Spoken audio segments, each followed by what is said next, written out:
Okay. Let me see. You know what? Actually, let me bring this in here right quick.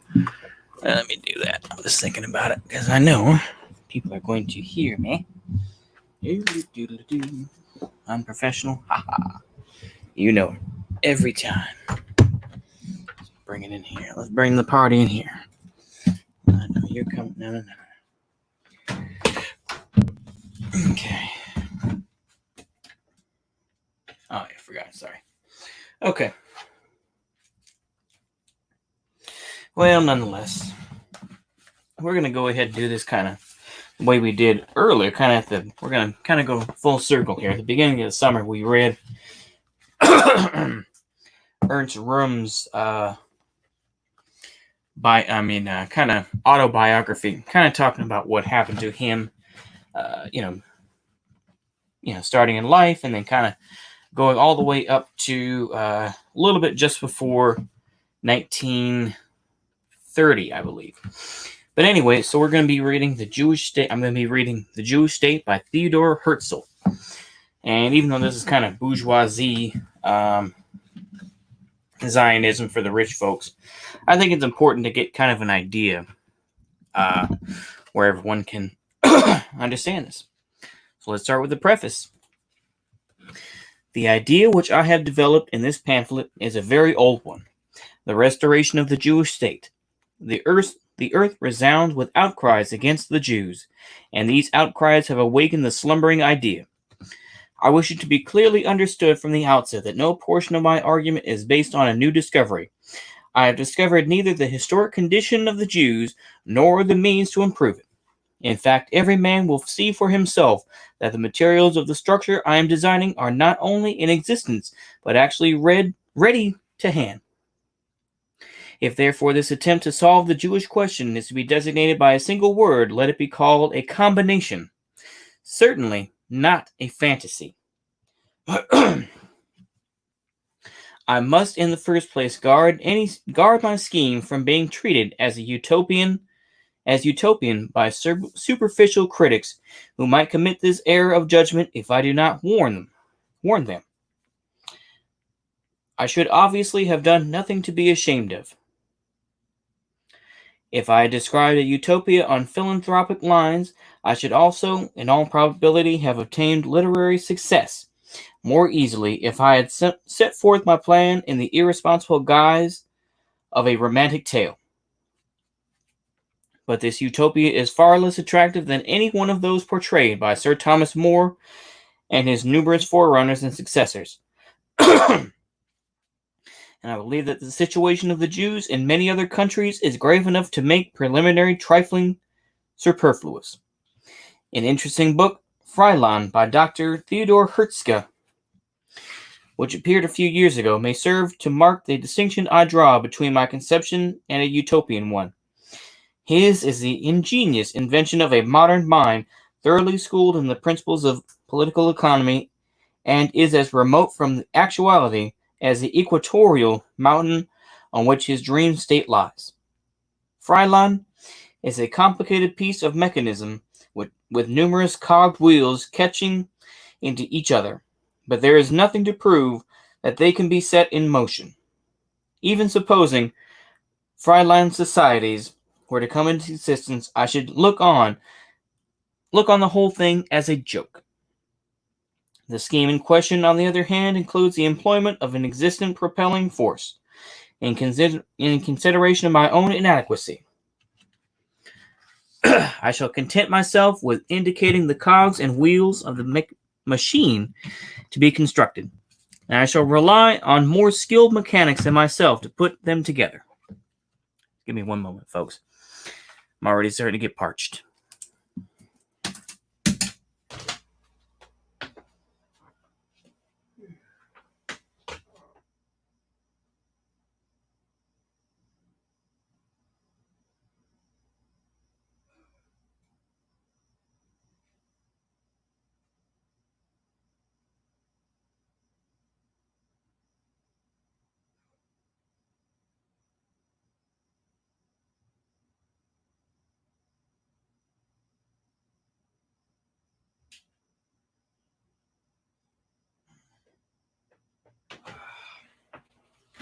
Okay. Sorry about that. Let's get back to it.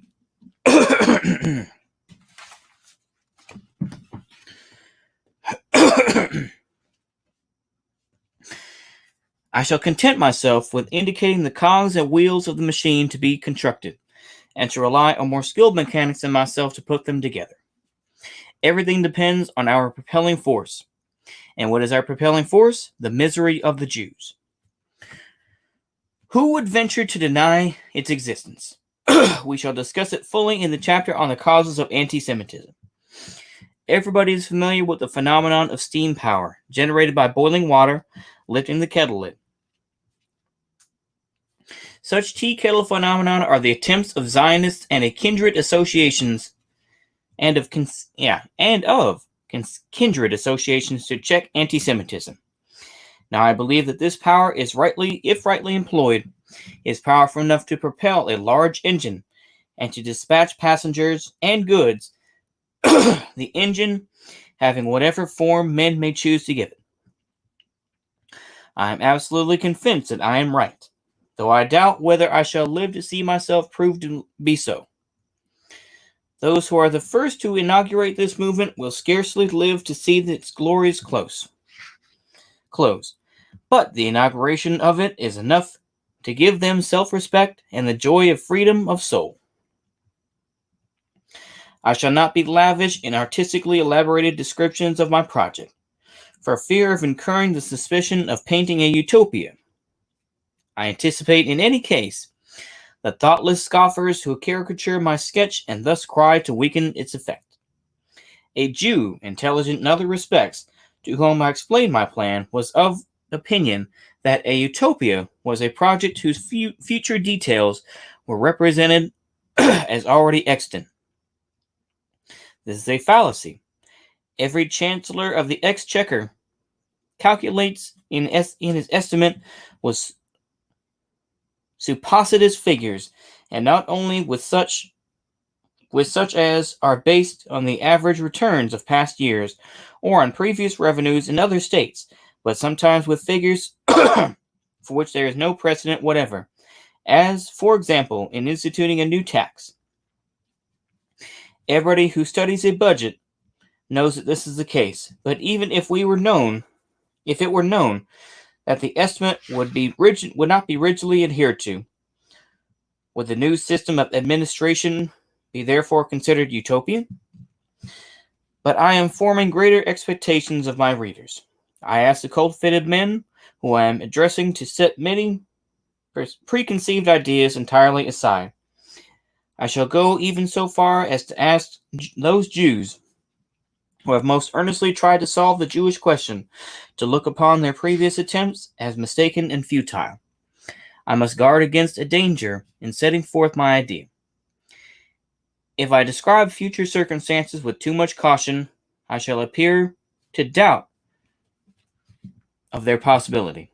If, on the other hand, I announce the realization with too much assurance, I shall appear to be describing a chimera. I will therefore clearly and emphatically state that I believe in the partial outcome of my scheme, though without professing to have discovered the shape it may ultimately take. The Jewish state is essential to the world. It will therefore be created. The plan would, of course, seem absurd if a single individual attempted to work it. But if worked by a number of Jews in cooperation, it would appear perfectly rational, and its accomplishment would present no insurmountable difficulties. The idea depends only on the number of its supporters, perhaps those ambitious young men to whom every road of progress is now closed, seeing in this Jewish state a bright prospect of freedom, happiness, and honors opening to them, will ensure the propagation of the idea.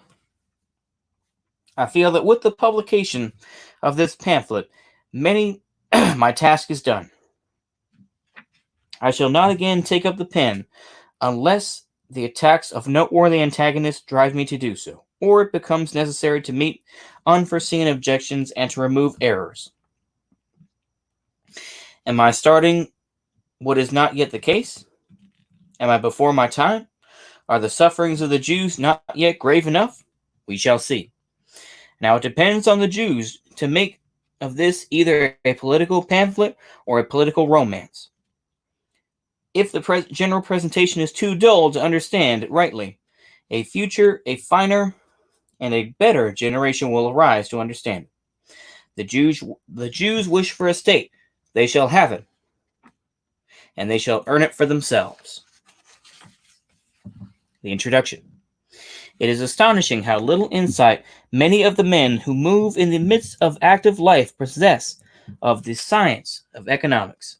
Hence it is that even Jews faithfully repeat the cry of the anti-Semites. We depend for sustenance on the nations whose guests we are, and if we had not hosts to support us, we should die of starvation. This is a point that shows how greatly unjust accusations may weaken our self-knowledge. But what are the true grounds for this statement concerning the nations which take us in? Where it is not based on limited physiocratic views, is founded on the childish error that commodities pass from hand to hand in continuous rotation. We did not wake from long slumber like Rip Van Winkle to realize that the world is considerably altered by the production of new commodities. The technical progress made during this wonderful era enables a man, even a man, of the most limited intelligence to note with his short-sighted eyes of the appearance of innumerable new commodities. The spirit of enterprise has created them. Labor without enterprise is the statutory labor of ancient days, and typical of it is the work of the husbandman, who stands now just where his progenitors stood 1,000 years ago. All our material welfare has been brought about by men of enterprise. I feel almost ashamed of writing down so trite a remark. Even if we were a nation of promoters such as absurdly exaggerated accounts make us out to be, we should not require another nation to live on. We do not depend only on the circulation of old commodities because we produce new ones. We possess slaves of extraordinary strength for work, whose appearance in the world has been fatal to the production of handmade goods. These slaves are the machines. It is true that workmen are required to set machinery in motion, but for this we have men in plenty, in superabundance. Only those who are ignorant of the condition of Jews in many countries of Eastern Europe would venture to assert that Jews are either unfit or unwilling to perform manual labor. But I do not wish to take up the cudgels for the Jews in this pamphlet. It would be useless. Everything rational and everything sentimental can possibly be said in their defense has been said already. New arguments in favor of a certain condition of mind or of feeling answer no purpose. If one's hearers are capable of comprehending them, one is a preacher in a desert. And if one's hearers are broad and high-minded enough to have grasped them already, then the whole sermon is superfluous. I believe in the ascent of man to higher and yet higher grades of civilization, but I consider this ascent to be desperately slow. Were we to wait till average humanity had become a charitably inclined as Lessing when he wrote Nathan the Wise? We should wait beyond our day, beyond the days of our children, of our grandchildren, and of our great-grandchildren. But the world spirit comes to our aid in another way. This century has given the world a wonderful renaissance by means of its technical acquisitions, but at the same time its miraculous improvements have not been employed in the service of humanity. Distance has ceased to be an obstacle, yet we complain of insufficient space.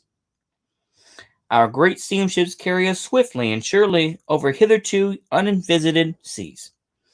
Our railways carry us safely into a mountain world undiscovered when Europe confined the Jews in ghettos, and are known to us in the course of an hour. Hence the misery of the Jews is an anachronism. Not because there was a period of enlightenment in 100 years ago, for that enlightenment reached in reality only the choicest spirits. Now, I am of the opinion that electric light was not invented for the purpose of illuminating the drawing rooms of a few snobs, but rather for the purpose of throwing light on some dark problems of the humanity. One of these problems, and not the least of them, is the Jewish question. In solving it, we were working not only for ourselves, but for many other overburdened and oppressed beings also. The Jewish question still exists. It would be useless to deny it. It is a remnant of the Middle Ages which civilized nations do not even yet seem able to shake off, try as they will. They certainly showed a generous desire to do so when they emancipated us. The Jewish question exists wherever Jews live in perceptible numbers. Where it where it does exist, it is carried by Jews in the course of their migrations. We naturally move to those places where we are not persecuted, and where our presence produces persecution. This is the case in every country, and will remain so, even in those most highly civilized, France itself being no exception till the Jewish question finds a solution on a political basis. The unfortunate Jews are now carrying anti-Semitism into England. They have already introduced it into America. I believe that I understand anti-Semitism, which is really a highly complex movement. I consider it from a Jewish standpoint, yet without fear or hatred. I believe that I can see what elements there are in it of vulgar sport or common trade, jealousy, of inherited prejudice, of religious intolerance, and also of pretended self-defense. I think the Jewish question is no more a social than a religious one, notwithstanding that it sometimes takes these and other forms. It is a national question, which can only be solved by making it a political world question, to be discussed and controlled by the civilized nations of the world in council. We are a people, one people. We have honestly endeavored everywhere to merge ourselves in the social life of surrounding communities and to preserve only the faith of our fathers. It has not been permitted to us. In vain are we loyal patriots, our loyalty in some places running to extremes. In vain do we make the same sacrifices of life and prosperity and property as our fellow citizens. In vain do we strive to increase the fame of our native land in science and art, or her wealth by trade and commerce. In countries where we have lived for centuries, we are still cried down as strangers, and often by those whose ancestors were not yet domiciled in the land where Jews had already made experience of suffering. The majority may decide which are the strangers, for this, as indeed every point which arises in the commence of nations, is a question of might. I do not here surrender any position of our perspective right. For I am making this statement merely in my own name as an individual. In the world of today, and for an indefinite period, it will probably remain so. Might precedes right. Therefore, it is useless for us to be loyal patriots, as were the Huguenots who were forced to emigrate. If we could only be left in peace. But I think we shall not be left in peace. Oppression and persecution cannot exterminate us.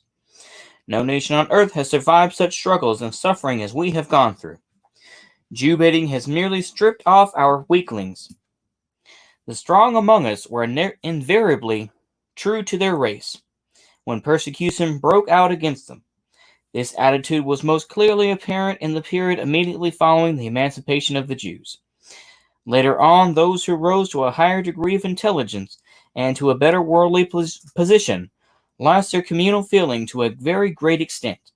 Wherever our political well-being has lasted for any length of time, we have assimilated with our surroundings. I think that this is not discreditable. Hence, the statesman who would wish to see a Jewish strain in his nation, we have to provide for the duration of our political well-being, and even Bismarck could not do that. For old prejudice against us still lies deep in the hearts of the people.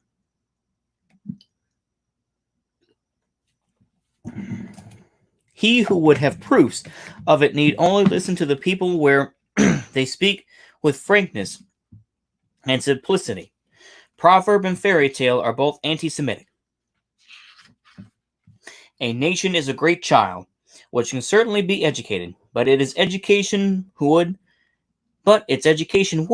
even in most favorable circumstances, occupy such a vast amount of the time that we could, as already mentioned, remove our own difficulties by other means long before the process was accomplished. Assimilation, which implies, in addition to the external conformity in dress, habits, customs, and language, identity, also of feeling and manner, assimilation of Jews could only be effected by intermarriage. But the need for mixed marriages would have to be felt by the majority. Their mere recognition by law would certainly not suffice. The Hungarian liberals, who have just given legal sanction to mixed marriages, have made a remarkable mistake, which one of the earliest cases clearly illustrates. A baptized Jew marries a Jewess. At the same time, the struggle to obtain the present form of marriage accentuated distinctions between Jews and Christians, thus hindering rather than aiding the fusion of races. I'm really trying to understand that sentence there. Yeah. At the same time, those who really wish to see the Jews disappear through intermixture with other nations can only hope to see it come about in one way. The Jews must previously acquire economic power sufficiently great to overcome all social prejudice against them. The aristocracy may serve as an example of this, for in its ranks occur the proportionately largest numbers of mixed marriages. Woo. The Jewish families which regaled the old nobility with their coin become gradually absorbed. But what shape would this phenomenon take in the middle classes? Where the Jews being a bourgeois people, the Jewish question is of far more consequence. A previous acquisition of power would be synonymous with that economic supremacy which Jews are already erroneously declared to possess. And if the power they now possess creates rage and indignation among the anti-Semites, what outbreaks would not an increase of power create? Hence, the first step towards absorption will never be taken, because this step would involve the subjection of the majority to herefore scorned minority, possessing neither military nor administrative force of its own. I think, therefore, the absorption of Jews by means of their prosperity is unlikely to occur. In countries which are now anti-Semitic, my view will be approved. In countries where Jews are now tolerated, it will probably be violently disputed. My happier co-religionists will not believe me till the Jew-baiting teaches them the truth. For the longer anti-Semitism lies in abeyance, the more fiercely will it break out. The infiltration of immigrating Jews attracted to a land by apparent security and the ascent in the social scale of rising Jews combine powerfully to bring about a revolution. Nothing is plainer than this rational conclusion. Because I have drawn this conclusion with complete indifference to everything but the quest of truth, I shall probably be contradicted and opposed by Jews who are in easy circumstances, in so far as private interests alone are held by their anxious possessors to be in danger. They can safely be ignored, for their concerns of the poor and oppressed are of greater importance than theirs. But I wish from the outset to prevent any misconception from rising, particularly the mistaken notion that my project, if realized, would in the least degree injure property now held by Jews. I shall therefore explain everything connected with the rights of property very fully, Whereas if my plan never comes to anything more than a piece of literature, things will merely remain as they were. It might more reasonably be objected that I am giving a handle to anti-Semitism when I say we are a people, one people, that I am hindering the assimilation of Jews where it is about to be consummated, and endangering it where it is an accomplished fact, insofar as it is possible for a solitary writer to hinder or endanger anything. This objective will be especially brought forward in France. It will probably be also be made in other countries, but I shall answer only the French Jews beforehand, because these afford the most striking example of my point.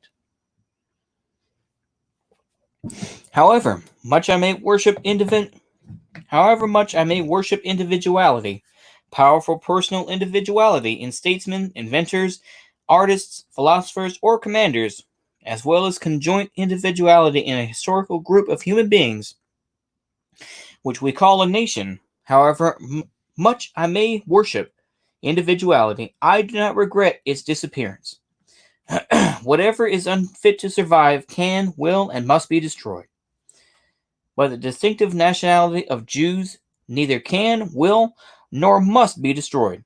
It cannot be destroyed because external enemies consolidate it. It will not be destroyed. This has shown during 2,000 years of appalling suffering. It must not be destroyed, and that, as successor to numberless Jews who refuse to despair, I am trying once more to prove in this pamphlet. Whole branches of Judaism may wither and fall, but the trunk remains. Hence, if all or any of the French Jews protest against this scheme on account of their own assimilation, my answer is simple. The whole thing does not concern them at all. They are Jewish Frenchmen. Well and good. This is a private affair for the Jews alone. The movement towards the organization of the state I am proposing would, of course, harm Jewish Frenchmen no more than it would harm the assimilated of other countries. It would, on the contrary, be distinctly to their advantage, for they would no longer be disturbed in their chromatic function, as Darwin puts it, but would be able to assimilate in peace, because anti-Semitism, now active, would have been stopped forever. They would certainly be credited with being assimilated to the very depths of their souls, if they stayed where they were after the Jewish state, with its superior organization, had become a reality. Assimilated would profit even more than Christian citizens by the departure of faithful Jews, for they would be rid of the disquieting, incalculable, and unavoidable rivalry of a Jewish proletariat, driven by poverty and a political pressure from place to place, from land to land. This floating proletariat would become stationary. Many Christian citizens whom we call anti-Semites can now offer determined resistance to the immigration of foreign Jews. Jewish citizens cannot do this, although it affects them far more nearly, for on them tells the first of all the keen competition of individuals carrying on similar branches of industry who, in addition, either introduce anti-Semitism where it does not exist or intensify it where it does. The assimilated give expression to this secret grievance in philanthropic undertakings. They found emigration studies for wandering Jews. There is a reverse to the picture which were comic, if it did not deal with human beings. For these charitable institutions are created not for, but against persecuted Jews, are created to dispatch these poor creatures just as fast and as possible. And thus, many an apparent friend of the Jew turns out, on careful inspection, to be nothing more than the anti-Semite of Jewish origin, disguised in the garb of a philanthropist. But the attempts at colonization made even by really benevolent men, interesting attempts though they were, have so far been unsuccessful. I do not think that one man or another took up the matter merely as an amusement, that they allowed poor Jews to migrate, as a herd of cattle might have been let go. The matter was too grave and tragic for such treatment. These attempts were interesting, in that they represented on a small scale the practical forerunners of the idea of a Jewish state. They were careful in that out of their mistakes may be gathered experience for carrying them out successfully on a larger scale. They have, of course, done harm also. The transportation of anti-Semitism to doomed districts, which is the inevitable consequence of such artificial infiltration, seems to me to be the least of these evils.